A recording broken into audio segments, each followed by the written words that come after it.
সবকিছু কমপ্লিট হবে। আপনারা এখানে অবস্থান করবেন শান্তপূর্ণ ভাবে, কোনো আঘাত করা যাবে না। তারা চাইছিল যে আমরা তাদের চাওয়া মতো কোনো একটা উশৃঙ্খলা কাজ করি, কিন্তু আমরা কোনো উশৃঙ্খলার ভিতরে যাব না। আমরা সুষ্ঠুভাবে শান্তভাবে আন্দোলন চালিয়ে যাচ্ছিলাম, আন্দোলন চালিয়ে যাব।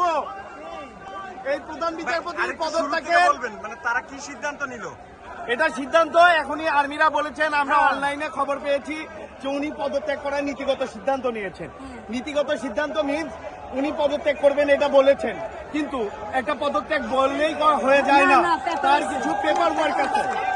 এই পেপার ওয়ার্ক গুলো কমপ্লিট হলে সম্পূর্ণভাবে বলা যাবে যে তিনি পদত্যাগ করেছেন।